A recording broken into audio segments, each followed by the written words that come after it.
Dear Katy, I'm going to tell you the story of the day I fell in love with you.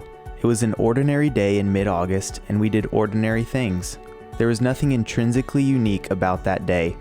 We were simply together shopping for dining room chairs. I was the tag-along sitting back and watching as you and Megan shopped at many different places, admiring your diligence and light-hearted spirit. We drove all over town to find the best chairs at the best price, and throughout this search we ended up in an antique shop in Arma. Who knew Arma would come to mean so much to us? This is the part where the typewriter comes into the story.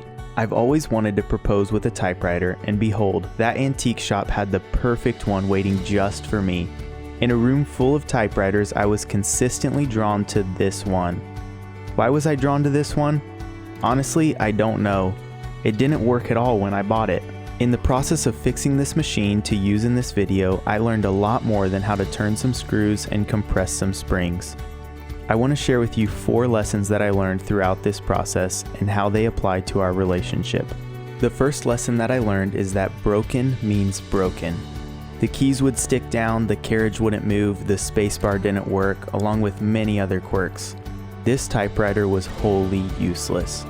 That sounds harsh, but Katy, I want to remind you, as you already know, you and I are completely broken. There is nothing inherently good in us. It is solely by the infinite grace of God we are here today. The second lesson I learned is that we can't do this alone. Although the typewriter was wholly useless, it has been given new life. It took a lot of care and time, but now it serves its created purpose. I praise God daily that we are not alone in this. We have been redeemed by our good Father to serve our created purpose. The third lesson I learned is that perfect doesn't exist. I have learned the hard way that the typewriter, as well as I, will never be perfect.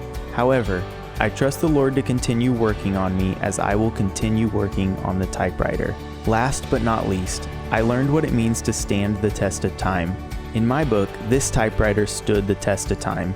Sure, it's had a lot of bumps and bruises along the way, but it is still able, with help, to stand the test of time.